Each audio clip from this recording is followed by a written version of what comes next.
All right, so you're a social ballroom dancer and maybe you're getting told heel lead, toe lead, promenade position, all this fussy stuff. In this video, we're gonna give you 3 simple things to improve your ballroom dancing, specifically waltz and foxtrot, but this will help your tango as well. My name is Brian B. And this is Miss Megan, and these are some tips that have helped our students over the years. So the first one we're gonna talk about is the heel lead, and not that it's just a heel, but it's gonna go from the ball of my foot to my heel, the ball of my foot to my heel. Now, one of my coaches once told me when I started dancing, Brian, you dance like you got boxes on the bottom of your feet, meaning I was just stepping on my foot.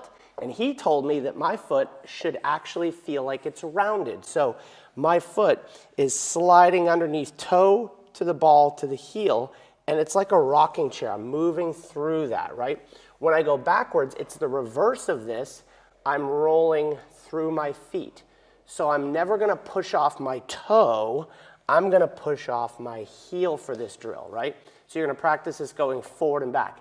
Second thing this is gonna help with is, I'm gonna try to cozy up to Miss Megan here, she's getting away from me. When I move into my partner, I want my partner to get her leg out of my way, right? So by doing this, as soon as you're free, right, that foot's gone, so there's space underneath.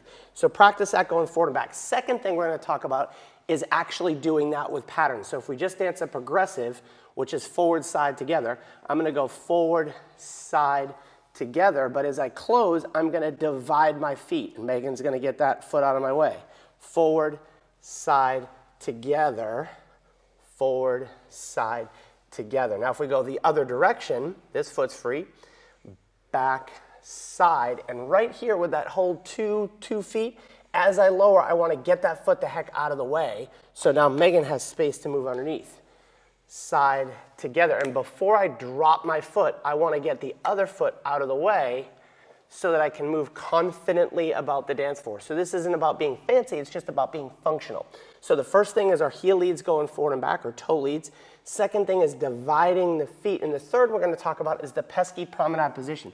So if I'm moving Megan this way and all of a sudden I have to go into promenade, all sorts of things are going to happen and we're going to get this dreaded ugliness. And this is what I learned that really helped me, was imagine that I had a wall. My coach made me have a wall and he had me turn my toes and walk along the wall. And then I'm going to turn the other way, turn my toes, and walk along the wall. So if you imagine your promenade position, leave your arms like that, I have to go this direction in my promenade position, then I can turn back to my partner, right?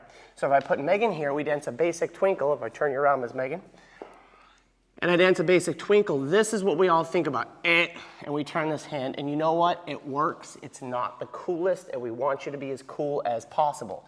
So what I want to do is turn my nose and toes this direction and leave my shoulders here and be able to walk, just like we did that little drill with our arms.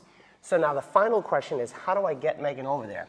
And what my coach told me is you just put her over there, meaning I'm gonna put Megan over here with my frame, and then I'll let Megan talk about what she does there. I stay connected. That's a cheesy so we have answer. 1, 2. As I get led that direction, that is my cue to turn my nose and knees that direction. And your toes, and your knees. You know, they're kind of connected. They're connected, or they should be. They should be. So the final thing is to practice your promenade. 1, I don't want to step this foot too side. I'm still between my partner's feet, which leaves me enough room to turn my nose and toes, and that will let you confidently get in and out of your promenade position.